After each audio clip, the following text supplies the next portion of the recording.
जय भोलेनाथ। श्रावण मास का पहला अध्याय। ईश्वर सनत कुमार संवाद में श्रावण मास के महात्मा का वर्णन। शौनक बोले, हे सूत, हे महाभाग, हे व्यास शिष्य, हे अकलमक्ष, आपके मुख कमल से अनेक व्याख्यानों को सुनते हुए हम लोगों की तृप्ति नहीं होती है, अपितु बार बार सुनने की इच्छा बढ़ती जा रही है। तुला राशि में स्थित सूर्य में कार्तिक मास का महात्म्य, मकर राशि में माघ मास का महात्म्य और मेष राशि में स्थित सूर्य में वैशाख मास का महात्म्य और इसके साथ उन मासों के जो भी धर्म हैं उन्हें अपने भली भांति कह दिया। यदि आपके मत में इनसे भी अधिक महिमामय कोई मास हो तथा भगवत प्रिय कोई धर्म हो तो आप उसे अवश्य कहिए, जिसे सुनकर कुछ अन्य सुनने की हमारी इच्छा न हो। वक्ता को श्रद्धालु श्रोता के समक्ष कुछ भी छिपाना नहीं चाहिए। सूत जी बोले, हे मुनियों, आप सभी लोग सुने, मैं आप लोगों के वाक्य गौरव से अत्यंत संतुष्ट हूँ। आप लोगों के समक्ष मेरे लिए कुछ भी गोपनीय नहीं है। दंभ रहित होना, आस्तिकता, शठता का परित्याग, उत्तम भक्ति सुनने की इच्छा, विनम्रता, ब्राह्मणों के प्रति भक्ति परायणता, सुशीलता, मन की स्थिरता, पवित्रता, तपस्विता और अनुसैया, ये श्रोता के 12 गुण बताए गए हैं। ये सभी आप लोगों में विद्यमान हैं। अतः मैं आप लोगों पर प्रसन्न होकर उस तत्व का वर्णन करता हूँ।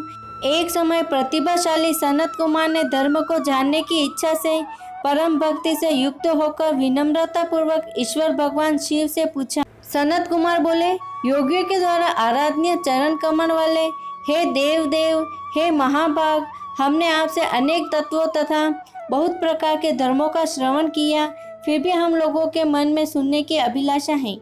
12 मासों में जो मास सबसे सर्वश्रेष्ठ, आपकी अत्यंत प्रीति करने वाला, सभी कर्मों की सिद्धि देने वाला हो और अन्य मास में किया गया कर्म यदि इस मास में किया जाए तो वह अनंत फल प्रदान करने वाला हो, हे देव, उस मास को बताने की कृपा कीजिए। साथ ही लोकानुग्रह की कामना से उस मास को सभी धर्मों का वर्णन कीजिए। ईश्वर बोले, हे सनत कुमार, मैं अत्यंत गोपनीय भी आपको बताऊंगा। हे सुव्रत, हे विधि नंदन, मैं आपकी सर्वेक्षा तथा भक्ति से प्रसन्न हूँ।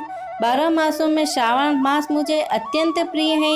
इसका महात्मा सुनने योग्य है, अतः इसे श्रावण मास कहा गया है। इस मास में श्रवण नक्षत्र युक्त पूर्णिमा होती है, इस कारण से भी इसे श्रावण कहा गया है। इसके महात्मा के श्रवण मात्र से यह सिद्धि प्रदान करने वाला है, इसलिए भी यह श्रवण संध्या वाला है। निर्मलता गुण के कारण यह आकाश में सदृश है, इसलिए नभा कहा गया है। इस श्रावण मास के धर्मों की गणना करने में इस पृथ्वीलोक में कौन समर्थ हो सकता है, जिसके फल का संपूर्ण रूप से वर्णन करने के लिए ब्रह्मा जी 4 मुख वाले हुए, जिसके फल की महिमा को देखने के लिए इंद्र 1000 नेत्रों से युक्त हुए और जिसके फल को कहने के लिए शेषनाग 2000 जीवाओं से संपन्न हुए। अधिक कहने का क्या प्रयोजन, इसके महात्मा को देखने और कहने में कोई भी समर्थ नहीं है। हे मुने, अन्य मास इसकी एक कला को भी नहीं प्राप्त होते हैं। यह सभी व्रतों तथा धर्मों से युक्त है। इस महीने में एक भी दिन ऐसा नहीं है जो व्रत से रहित दिखाई देता हो। इस माह में प्राय सभी तिथियां व्रत युक्त हैं। इसके महात्मा के संदर्भ में मैंने जो कहा है वह केवल प्रशंसा मात्र नहीं है। आतो जिज्ञासा भक्तों, अर्थ की कामना करने वाले, मोक्ष की अभिलाषा रखने वाले और अपने अपने अभिष्ट की आकांक्षा रखने वाले चारों प्रकार के ब्रह्मचर्य, गृहस्थ, वानप्रस्थ, संन्यास आश्रम वाले को इस श्रावण मास में व्रतानुष्ठान करना चाहिए। सनत कुमार बोले, हे भगवान, हे सत्तम, आपने जो कहा इस मास में सभी दिन एवं तिथियां व्रत रहित नहीं है, तो आप उन्हें मुझे बताएं। किस तिथि में और किस दिन में कौन सा व्रत होता है, उस व्रत को अधिकारी कौन है, उस व्रत का फल क्या है, किस किस ने उस व्रत को किया, इसके उद्यापन की विधि क्या है, प्रधान पूजन कहाँ हो और जागरण करने की क्या विधि है, इसका देवता कौन है, उस देवता की पूजा कहाँ होनी चाहिए, पूजन सामग्री क्या क्या होनी चाहिए और किस व्रत को कौन सा समय होना चाहिए। हे प्रभु, वह सब आप मुझे बताएं। यह मास आपको प्रिय क्यों है? किस कारण यह पवित्र है? इस मास में भगवान का कौन सा अवतार हुआ? यह सभी वह मासों से श्रेष्ठ कैसे हुआ? और इस मास में कौन कौन से धर्म अनुष्ठान के योग्य हैं? हे प्रभु, यह सब बताएं। आपके समक्ष मुझ अज्ञानी का प्रश्न करने में कितना ज्ञान हो सकता है, अतः आप संपूर्ण रूप से बताएं।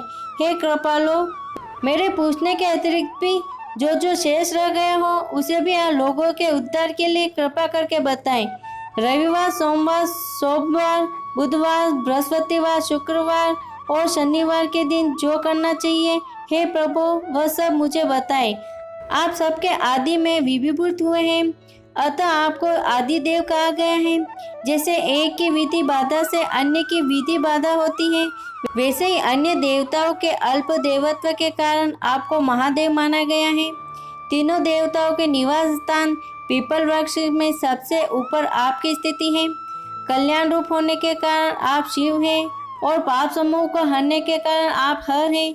आपके आदिदेव होने का आपका शुक्ल वर्ण प्रमाण है, क्योंकि प्रकृति में शुक्ल वर्ण ही प्रधान है, अन्य वर्ण विकृत है। आप कपूर के समान घोर वर्ण के हैं, अतः आप आदिदेव हैं। गणपति के अधिष्ठान रूप 4 दल वाले मूलाधार नामक चक्र से, ब्रह्मा जी के अधिष्ठान रूप 6 दल वाले स्वादिष्ठान नामक चक्र से और विष्णु के अधिष्ठान रूप 10 दल वाले मणिपुर नामक चक्र से भी ऊपर आपके अधिष्ठित होने के कारण आप ब्रह्मा तथा विष्णु के ऊपर स्थित हैं। यह आपकी प्रधानता को व्यक्त करता है। हे देव, एकमात्र आपकी ही पूजा से पंचायतन पूजा हो जाती है, जो कि दूसरे देवताओं की पूजा से किसी भी तरह संभव नहीं है।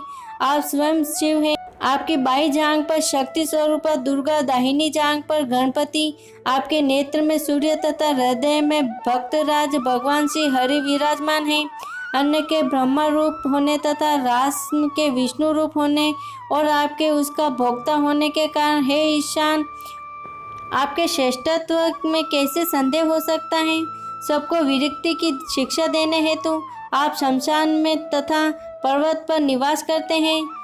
पुरुष सूक्त में उत्तम मृतत्व स्पेशनो इस मंत्र के द्वारा प्रतिपादन के योग्य है, ऐसा महर्षि ने कहा है। जगत का संहार करने वाले हालाहल को गले में किसने धारण किया? महाप्रलय की कालाग्नि को अपने मस्तक पर धारण करने में कौन समर्थ था? संसार रूप अंधकूप में पतन के हेतु कामदेव को किसने भस्म किया? आप ऐसे हैं कि आपकी महिमा का वर्णन करने में कौन समर्थ है?